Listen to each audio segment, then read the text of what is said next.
জীৱন যুঁজত হাৰ নমনা গহপুৰ চন্দামাৰী বঙালী গাঁৱৰ এজন যুৱ কৃষক গোপাল নাথ 2014 চনত গুৱাহাটীৰ যোৰাবাটৰ মাজভাগৰ এক পথ দুৰ্ঘটনাত হেৰুৱাব লগা হৈছিল দুয়োখন ভৰি। 5বাৰকৈ চিকিৎসকে অস্ত্ৰোপচাৰ কৰিও বচাব নোৱাৰিলে ভৰি দুয়োখন ভৰি নাই যদিও গোপাল এতিয়া বহুত সুখী। তেওঁ এতিয়া এগৰাকী সফল কৃষক। সুস্থ সবল এজন মানুহৰ দৰেই সকলো কৃষি কাৰ্য নিজেই কৰে। গোপাল এতিয়া ব্যস্ত শালি ধানৰ খেতিত। নিজে কোৰমৰা পাৱাৰ টিলাৰ চলোৱা কঠীয়া সিঁচা সকলোবোৰ কৰে গোপালে।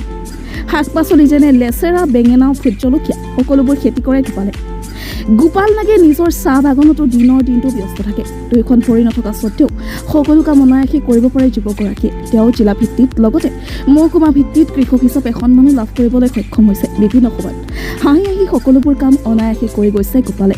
গহপুৰৰ পৰা আকাশ ৰাজখোৱা ৰিপৰ্ট, বাৰ্তা দিল্লী।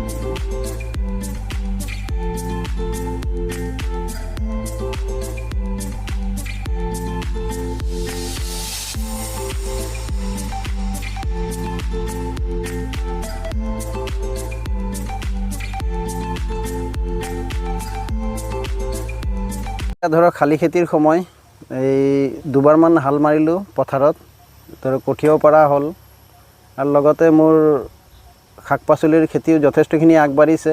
এতিয়া ফল দিব ধৰিছে, তো কিছু পৰিমাণে মই বিক্ৰী কৰিব সক্ষম হৈছোঁ।